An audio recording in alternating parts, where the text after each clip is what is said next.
Welcome back, health enthusiasts. Today we continue our journey exploring the world of cardiac health.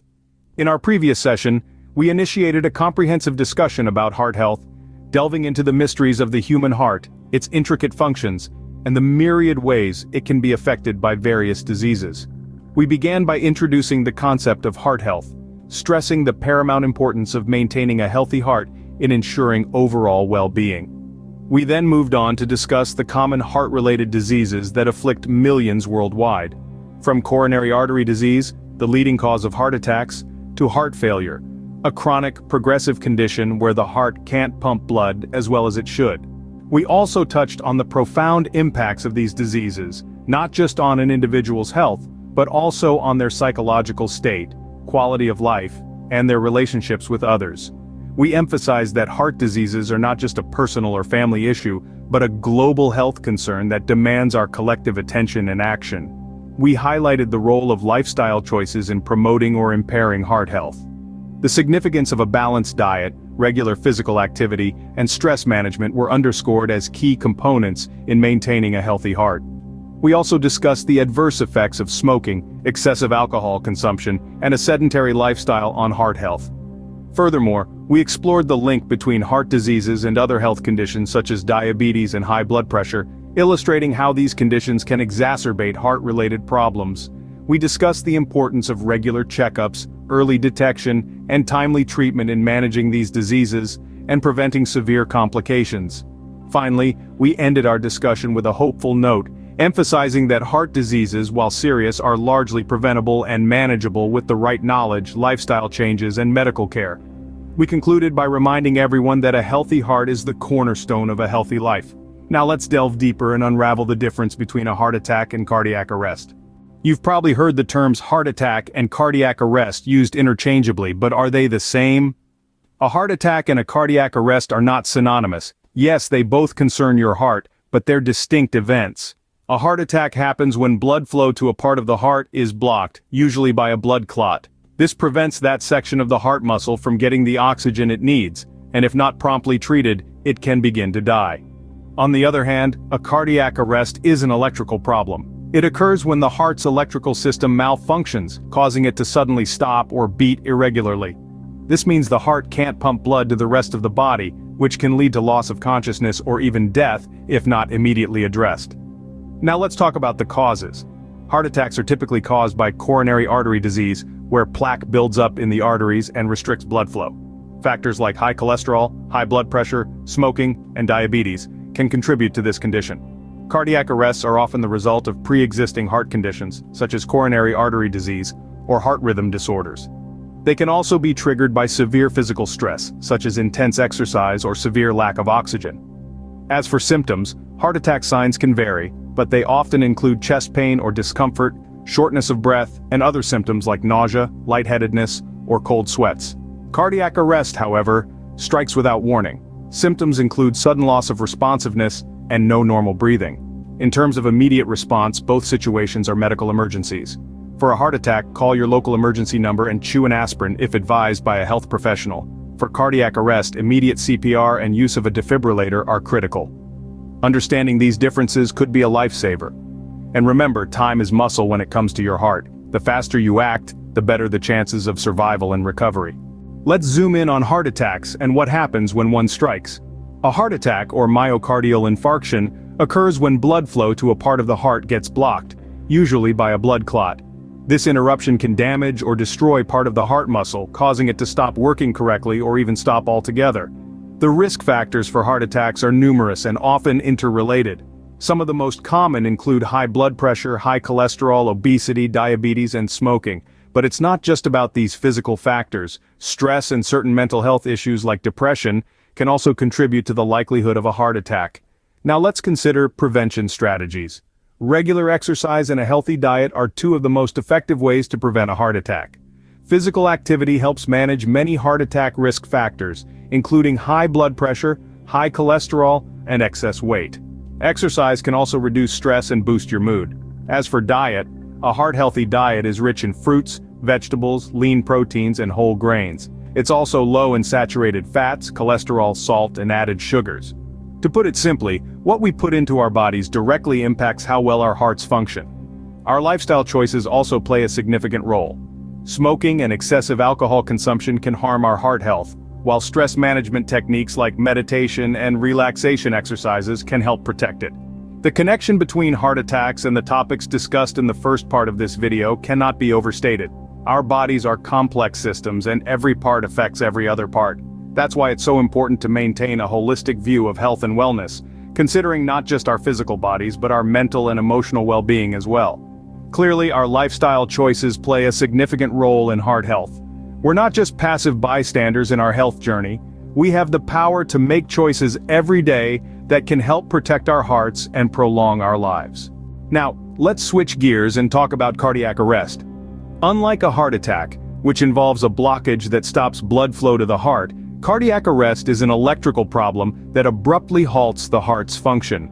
This sudden stop in heart activity leads to a critical drop in blood flow, often resulting in loss of consciousness and no pulse. So, what causes this electrical malfunction?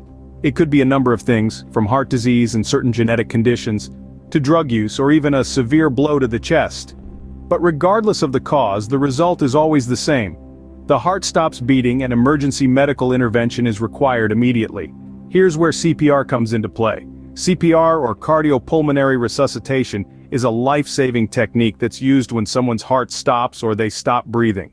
By pushing hard and fast in the center of the chest, you're essentially taking over the role of the heart, pumping blood to the brain and other vital organs. When it comes to cardiac arrest, every second counts. If you see someone suddenly collapse and they don't respond when you try to wake them up, call for help immediately and start doing chest compressions. You don't need to be a medical professional to do this. In fact, bystander CPR can double or even triple the chances of survival. And then there's defibrillation, a process that involves delivering an electric shock to the heart through the chest. This shock can often restore a regular heartbeat. Automated external defibrillators, or AEDs, are becoming increasingly common in public spaces, and they can be used by anyone, regardless of medical training. We've heard some remarkable stories from survivors of cardiac arrest, and the common thread in all of them is the swift response of those around them. These individuals jumped into action, performing CPR or using an AED until professional help arrived. From emergency responders, we've learned about the importance of quick action and the power of CPR. They've seen firsthand that immediate response can mean the difference between life and death. Time is of the essence when dealing with cardiac arrest. So remember, if you ever find yourself in a situation where someone is in cardiac arrest, don't hesitate. Jump into action. It could save a life. So, what happens after a heart attack or cardiac arrest? Well, the journey of recovery and management begins. For both heart attacks and cardiac arrests, medical interventions and treatments play a pivotal role in patient survival and long-term health. These treatments range from medications and surgeries to lifestyle alterations. For heart attacks, clot-busting drugs, known as thrombolytics, are often administered to dissolve the blockage and restore blood flow. In cases where medication isn't enough, procedures like angioplasty or coronary artery bypass grafting might be necessary. These surgeries work to open up or bypass the blocked artery, allowing blood to flow freely once more. When it comes to cardiac arrest, immediate intervention is crucial. The use of defibrillators to shock the heart back into a normal rhythm can often be life-saving. Post-event treatment often focuses on addressing the underlying cause, which could be anything from an electrical malfunction to a heart attack. But the journey doesn't end with these immediate interventions. Medications like beta blockers or ACE inhibitors may be prescribed to manage ongoing heart health. Lifestyle changes, including a heart-healthy diet, regular exercise, and quitting smoking, are also integral to recovery and prevention of future events. Medical professionals have made significant strides in the treatment and care of heart attack and cardiac arrest patients. Advancements in technology have improved surgical procedures, while research continues to yield new and improved medications. Healthcare providers are also focusing on the importance of comprehensive patient care. This includes not just addressing the physical aspects, but also providing psychological support to help patients cope with the emotional trauma of experiencing a heart event. These advancements in medical interventions and treatments have transformed the prognosis for heart attack and cardiac arrest survivors. They have not only increased survival rates, but also improved the quality of life for those living with heart disease. Medical advancements have significantly improved survival rates and quality of life post-diagnosis. And with continued research and innovation, the future looks even brighter for those affected by these heart conditions. Life after a heart attack or cardiac arrest can be challenging, but it's not impossible. When the initial shock of a cardiac event subsides, one might wonder, what's next? Well, life after a heart attack or cardiac arrest is often about adapting to new routines and embracing healthier habits. Rehabilitation is one of the first steps in this journey. It's not just about physical recovery, but also about emotional healing. A cardiac event can be traumatizing, but remember, it's okay to seek help. Many find solace in support groups where they connect with others who have walked the same path. Sharing experiences and coping strategies can be incredibly therapeutic. Physical activity is another crucial aspect of recovery. Before you begin to worry, we're not talking about running marathons here. Gentle exercises like walking or swimming can be a great start, but always consult with your healthcare provider before starting any exercise regimen. They can guide you on what's safe and suitable for your condition. Now let's talk about diet. It's time to bid farewell to processed foods and saturated fats. Embrace a diet rich in fruits, vegetables, lean proteins, and whole grains. Hydration is equally important, so ensure you're drinking plenty of water. And yes, occasional treats are allowed, but moderation is key. But don't just take our word for it, let's hear from those who've been there. One patient shares, "After my heart attack I was scared, but I took small steps. I started walking every day and gradually I felt stronger. I also started eating healthier. It was a change, but a good one. And now I feel better than I have in years." Another adds, "The support group was a lifesaver. I met people who understood what I was going through. We encouraged each other and shared tips on handling stress and maintaining a healthy lifestyle." Yes, life after a heart attack or cardiac arrest may seem daunting, but remember, you're not alone in this journey. With the right support, lifestyle changes, and a positive mindset, recovery is not just possible, it's achievable. With the right support and lifestyle changes, recovery is achievable. Prevention is always better than cure, and that's especially true when it comes to matters of the heart. Public health measures play a pivotal role in preventing heart diseases, including heart attacks and cardiac arrests. So, how exactly do these measures work? Well, it starts with education. Knowledge is power, as they say. By educating people about heart diseases, their causes, symptoms, and the necessary immediate responses, we arm them with the power to save lives. This education isn't just for adults, it's for everyone. Schools, workplaces, community centers, and even online platforms are excellent avenues for disseminating this life-saving information. But education alone isn't enough. We also need community programs. These programs can offer a range of services, from regular health checkups to fitness classes to dietary advice. They create an environment where a healthy lifestyle is not just an individual struggle, but a collective endeavor. When you see your neighbor jogging every morning, you're more likely to lace up your own running shoes. And then we have government policies. These policies can make a huge difference in reducing the incidence of heart diseases. For instance, laws regulating the advertising and sale of tobacco products directly impact the prevalence of heart diseases. Similarly, policies encouraging healthy food options in schools and workplaces can help instill healthy eating habits from a young age. Of course, these preventative measures need to be tailored to the specific needs and circumstances of each community. A one-size-fits-all approach will not work when it comes to heart disease prevention. It's about understanding the unique challenges and strengths of each community, and crafting strategies that leverage those strengths to overcome the challenges. It's a tall order, no doubt, but the stakes are high. Every year, millions of lives are lost to heart diseases. But with the right education, community programs, and government policies, we can bring that number down. We can empower people to lead healthier lives, to recognize the signs of a heart attack or cardiac arrest, and to respond effectively when every second counts. Together, we can make a difference in heart disease prevention. Opening. How does the world tackle heart attacks and cardiac arrests? As we journey across the globe, it's evident that the approach to heart health varies greatly. Each country's healthcare system, emergency response protocols, and public awareness campaigns are tailored to their unique circumstances and resources. In the United States, there's a strong emphasis on preventative care and rapid response. Emergency medical services are equipped with defibrillators, and many public spaces also have them on hand. Education on how to perform CPR is widespread, and many Americans are trained in this life-saving technique. On the other hand, in Japan, the focus is on a holistic approach to health, where diet and lifestyle play a significant role in preventing heart disease. The traditional Japanese diet, rich in fish, soy, and vegetables, is often credited for the country's low heart disease rates. In contrast, developing countries such as those in sub-Saharan Africa face challenges in providing prompt and effective treatment for heart attacks and cardiac arrests. Limited resources, a lack of trained health professionals, and minimal public awareness about heart health often complicate the situation. Meanwhile, in countries like Sweden, public health initiatives have led to significant advancements in heart health.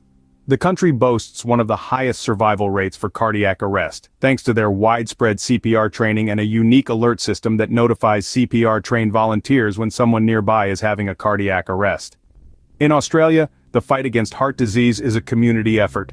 There are numerous campaigns to raise public awareness about the signs and symptoms of heart attacks and the importance of seeking immediate medical help. Despite these differences, one thing is clear: heart health is a universal concern.